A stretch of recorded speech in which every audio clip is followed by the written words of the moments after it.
Si Xi Jinping ay labis na nabigla matapos silantad ni Trump ang pinakamasama tungkol sa China sa isang talumpati na nagdulot ng matinding presyon sa pinakamataas na lider ng China.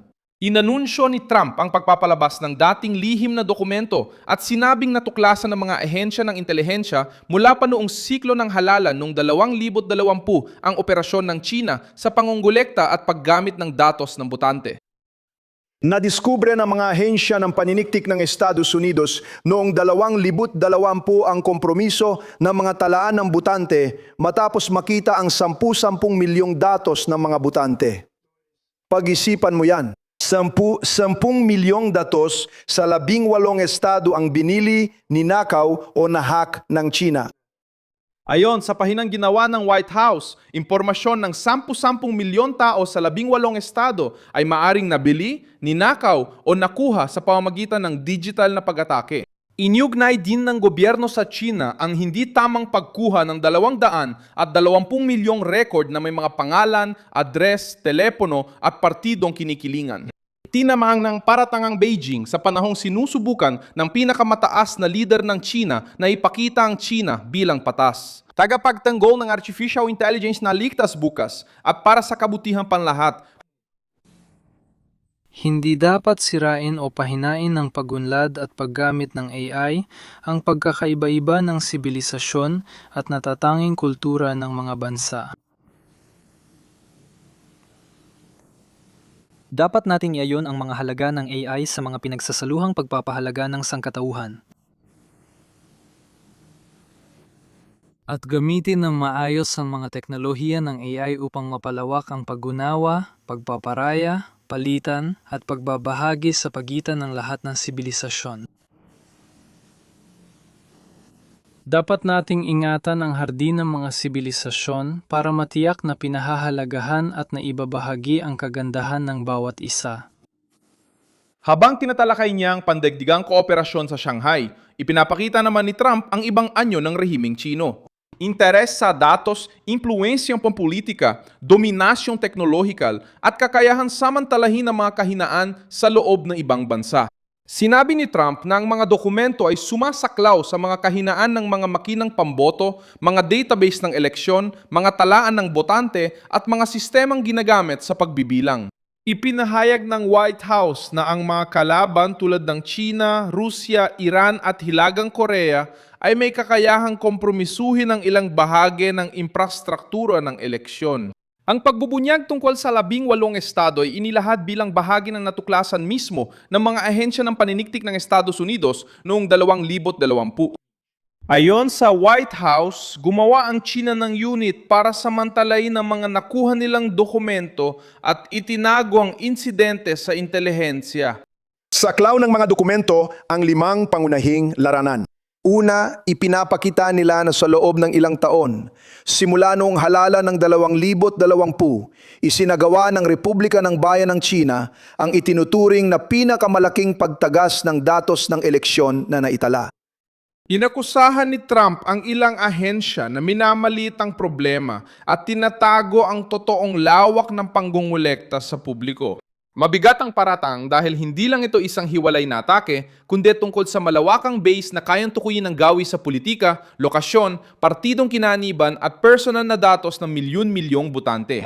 Ginamit ni Trump ang kanyang pahayag para hikayatin ng Kongreso na magpatupad ng mas mahigpit na patakaran sa pagkakakilanlan at pagpapatunay ng pagkamamamayan sa pagpaparehistro ng botante. Ang panukalang ipinagtatanggol ng White House ay nakabinbin pa rin sa Senado. Ayon sa Pangulo, natuklasan ng Department of Homeland Security na may humigit kumulang 278,000 na hindi mamamayan ang nakarehistrong bumoto sa federal na halalan. Itinanggi ng Beijing ang paratang at sinabing hindi ito nakikialam sa halalan ng Estados Unidos. Malaki ang kaibahan. Walang basehan ang paratang ng Washington. Matagal nang napatunayang walang basehan ang mga katulad na paratang. Ang China ay sumusunod sa mga prinsipyo ng hindi panghihimasok. Hindi kami interesado makialam sa halalan ng Estados Unidos. Sa kabilang banda, sino ba talagang nakialam sa ibang mga bansa at nagsagawa ng walang pinipiling pagmanganman sa mga gobyerno, kumpanya at sa publiko sa pangkalahatan? Hinihikayat namin ang Estados Unidos na pag-isipan ng kanilang sariling asal, itigil ang walang baseang paninira sa China at kumilo sa paraang mas makabubuti sa magandang relasyon ng Estados Unidos at China. Inilunsad ng China ang artificial intelligence bilang kasangkapan para sa magkatuwang na kaunlaran at pangkalahatang seguridad. Sa pananaw ng Sina, lahat ng bansa ay dapat gumamit ng pamamaraan na nakasentro sa tao at paunlarin ang AI sa positibo at makabubuting paraan. Dapat nating tiyakin na ang AI ay mahalagang tagapagpaandar ng kaunlaran at seguridad. Dapat tayong magkaisa at pag-isahin ang pagsisikap para makabuo ng makatarungan at patas na pandaigdigang pamamahala ng AI. Kasabay nito, sinusubukan nitong palawakin ang impluensya sa mga internasyonal na tuntunin ng sektor.